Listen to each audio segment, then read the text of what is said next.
നമസ്കാരം. ഇപ്പോൾ വരുന്ന കോവിഡിൽ എത്ര ഭയം വേണം, എത്രമാത്രം ജാഗ്രത ആവശ്യമുണ്ട്? മുമ്പെടുത്ത കോവിഡ് വാക്സിനുകൾ നമ്മെ സംരക്ഷിക്കുമോ? അനേകം ചോദ്യങ്ങൾ ചുറ്റുമുയരുന്നുണ്ട്. ചിലരെങ്കിലും മാസ്കുകൾ വെച്ച് പുറത്തിറങ്ങാൻ തുടങ്ങിയിട്ടുണ്ട്. സാനിറ്റൈസർ ഉപയോഗം ആരംഭിച്ചവരുമുണ്ട്.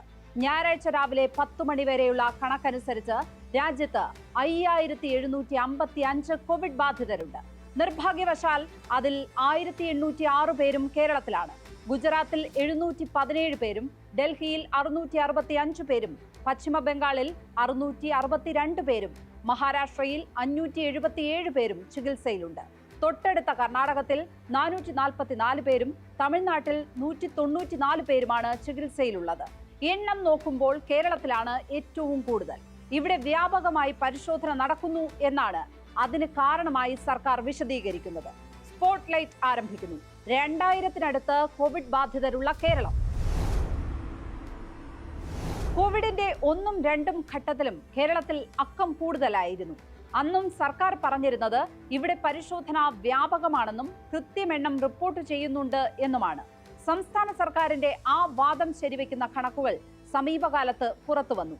മറ്റ് സംസ്ഥാനങ്ങളിലെല്ലാമായി 20 ലക്ഷത്തോളം കോവിഡ് മരണങ്ങൾ റിപ്പോർട്ട് ചെയ്തിട്ടില്ല എന്നാണ് കേന്ദ്ര സർക്കാരിന്റെ തന്നെ കണക്കുകൾ കാണിച്ചത്. ഏറ്റവും കൃത്യതയോടെ റിപ്പോർട്ട് ചെയ്ത സംസ്ഥാനങ്ങളിലൊന്ന് കേരളവും ആയിരുന്നു. തെക്ക് കിഴക്കൻ ഏഷ്യൻ രാജ്യങ്ങളിൽ ഇത്തവണ ഏതാണ്ട് ഒരേ സമയം ആരംഭിച്ച കോവിഡ് ആണ് ഇന്ത്യയിലും കണ്ടു തുടങ്ങിയത്. 1ഉം 2ഉം പേർക്ക് മാത്രമായിരുന്നു അതെങ്കിൽ പെട്ടെന്ന് എല്ലാ സംസ്ഥാനങ്ങളിലും റിപ്പോർട്ട് ചെയ്യുന്ന നിലയിലേക്കെത്തി. പ്രത്യേക കാലഘട്ടത്തിൽ ഈ രോഗം ആവർത്തിക്കാനിടയുണ്ടെന്ന് നേരത്തെ തന്നെ വിദഗ്ധർ മുന്നറിയിപ്പ് നൽകിയിരുന്നു. മുമ്പ് പാൻഡമിക് എന്നാണ് വിളിച്ചിരുന്നതെങ്കിൽ ഇപ്പോൾ എൻഡമിക് എന്നാണ് വിശേഷണം. വ്യാപകമായി പകരുന്ന രീതി മാറി ചില പ്രദേശങ്ങളിൽ മാത്രം പകരുന്ന നിലയിലേക്ക് എത്തി എന്നർത്ഥം. പനി പകർത്തുന്ന മറ്റു വൈറസുകൾ മഴക്കാലത്തൊക്കെ വരുന്നത് പോലെ ഇവയും പകരുന്നുണ്ട്. ഇപ്പോൾ പകരുന്നത് ഒമിക്രോൺ സബ് വേരിയന്റ് ആണ്. അതായത് നമുക്കിവിടെ നല്ല പ്രതിരോധം നിലവിലുള്ള ഒമിക്രോൺ ഉപവിഭാഗമാണ് എന്നർത്ഥം. പ്രതിരോധ ശേഷിയുണ്ട് എന്ന് കരുതി തീർത്തും അവഗണിക്കാനും കഴിയില്ല. കാരണം ജനുവരി 1-ന് ശേഷം രാജ്യത്ത് 59 പേർ കോവിഡ് മൂലം മരിച്ചിട്ടുണ്ട്. മരണം കൂടുതൽ മഹാരാഷ്ട്രയിലാണ്, 18 പേർ. കേരളത്തിൽ 12 പേരും മരിച്ചു. ഡൽഹിയിലും കർണാടകയിലും 7 പേർ വീതവും, തമിഴ്നാട്ടിൽ 5 പേരും മരിച്ചു. മറ്റു രോഗങ്ങൾ ഉള്ളവർക്കും പ്രായമായവർക്കും കോവിഡ് ബാധിച്ചാൽ ഗുരുതരമാകാം.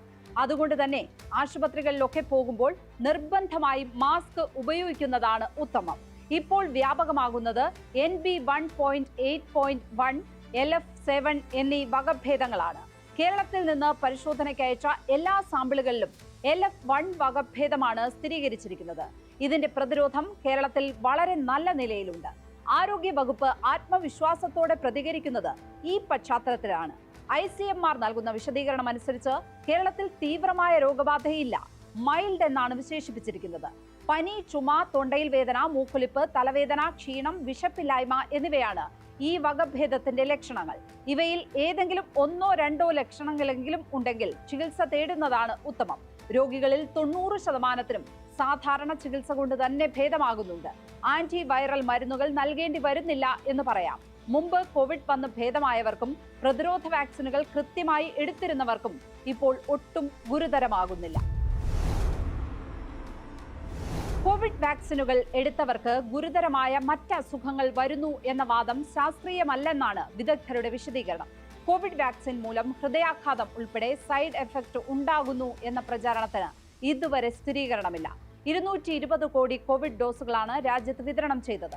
ലോകത്തെ തന്നെ ഏറ്റവും വലിയ ആ വാക്സിൻ ഡ്രൈവിൽ ആസ്ട്രാസെനിക്കയുടെ കോവിഷീൽഡും ഭാരത് ബയോടെക്കിന്റെ കോവാക്സിനുമാണ് ഉപയോഗിച്ചത്. ഇനി ബൂസ്റ്റർ ഡോസുകൾ നൽകേണ്ട ഒരാവശ്യവും രാജ്യത്തില്ല എന്ന് തന്നെയാണ് വിലയിരുത്തൽ.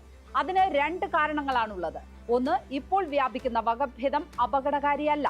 2, ഭൂരിപക്ഷം പേർക്കും നല്ല പ്രതിരോധം ഇപ്പോഴുമുണ്ട് എന്ന് കരുതി എല്ലാവർക്കും ബൂസ്റ്റർ ഡോസുകൾ ഒഴിവാക്കും എന്നും അർത്ഥമില്ല. വ്യക്തികളുടെ ശാരീരിക സ്ഥിതി പരിശോധിച്ച് ഡോക്ടർമാർ ചിലപ്പോൾ വാക്സിൻ നൽകാൻ നിർദ്ദേശിക്കാം. അതിനപ്പുറം ആദ്യഘട്ടത്തിൽ എന്നതുപോലെ രോഗം ബാധിക്കാത്തവരുൾപ്പെടെ വാക്സിൻ എടുക്കേണ്ട സ്ഥിതി ഇപ്പോഴില്ല. വാക്സിൻ നൽകാൻ കേന്ദ്ര സർക്കാർ നിർദ്ദേശിച്ചിട്ടുമില്ല. ഇപ്പോൾ പ്രചരിക്കുന്ന വൈറസിന് ജനിതക മാറ്റം വരികയാണെങ്കിൽ മാത്രമാണ് വ്യാപകമായി വാക്സിനേഷൻ ആവശ്യമായി വരിക. അത്തരമൊരു ഘട്ടം വേണ്ടി വന്നാൽ നിലവിലെ സംവിധാനങ്ങളിലൂടെ അതിവേഗം വാക്സിൻ ലഭ്യമാക്കാൻ കഴിയും. കേരളത്തിലും തമിഴ്നാട്ടിലും കർണാടകത്തിലുമൊന്നും സർക്കാർ തലത്തിൽ നിലവിൽ വാക്സിൻ സൂക്ഷിച്ചിട്ടില്ല. അങ്ങനെ ഒരു നിർദ്ദേശം കേന്ദ്രത്തിൽ നിന്ന് ലഭിക്കാത്തതാണ് കാരണം. ഇപ്പോഴത്തെ കോവിഡ് പെട്ടെന്ന് ചികിത്സിച്ച് മാറ്റാം എന്നത് ശരി, പക്ഷേ ബാധിക്കാതെ നോക്കുന്നതാണ് എപ്പോഴും അഭികാമ്യം. അതുകൊണ്ട് തന്നെ ആശുപത്രികളിലും ആൾക്കൂട്ടമുള്ളിടത്തും പോകുമ്പോൾ മാസ്ക് വയ്ക്കുക, ആശുപത്രികളിൽ അകലം പാലിച്ചു തന്നെ നിൽക്കുക, ആശുപത്രികളിൽ പോയിട്ട് വന്നാൽ സോപ്പ് ഉപയോഗിച്ച് കൈകൾ കഴുകുകയോ സാനിറ്റൈസർ ഉപയോഗിക്കുകയോ ചെയ്യുക. ഏത് പൊതുസ്ഥലത്തും പോയിട്ട് വന്നാൽ സോപ്പ് ഉപയോഗിച്ച് കൈ കഴുകുന്നത് വീണ്ടും ശീലമാക്കുക. ലോകാരോഗ്യ സംഘടന ഇപ്പോൾ 70 വയസ്സിന് മുകളിലുള്ളവർക്ക് മാത്രമാണ് വാക്സിൻ നിർദ്ദേശിച്ചിട്ടുള്ളത്. ഹൃദ്രോഗം, ശ്വാസകോശ രോഗം, വൃക്കരോഗം, ക്യാൻസർ എന്നിവ ഉള്ളവരെല്ലാം ജാഗ്രത തുടരുക തന്നെ വേണം എന്നാണ് ലോകാരോഗ്യ സംഘടന നിർദ്ദേശിക്കുന്നത്. വിദേശ രാജ്യങ്ങളിലേക്കുള്ള യാത്രയ്ക്കും നിലവിൽ വാക്സിൻ നിർബന്ധമാക്കിയിട്ടില്ല. ബൂസ്റ്റർ ഡോസ് എടുക്കണം എന്ന് ഒരു രാജ്യവും ഇപ്പോൾ ആവശ്യപ്പെടുന്നില്ല. തീർച്ചയായും രാജ്യത്ത് 5755 പേർക്ക് വൈറസ് സ്ഥിരീകരിച്ചപ്പോൾ 1806 പേരും കേരളത്തിലാണ് എന്നത് ജാഗ്രത ഉണ്ടാകേണ്ട അക്കങ്ങളാണ്. ലക്ഷണങ്ങൾ ഉണ്ടെങ്കിൽ മറച്ചുവെച്ച് വീട്ടിലിരിക്കുകയല്ല വേണ്ടത്, വൈദ്യോപദേശം തേടുക തന്നെ വേണം. അതുമാത്രമാണ് ഇപ്പോഴത്തെ കോവിഡ് അർത്ഥമാക്കുന്നത്. സ്പോട്ട്ലൈറ്റ് ഇനി നാളെ മറ്റൊരു വിഷയവുമായി ഇതേ സമയം. നമസ്കാരം.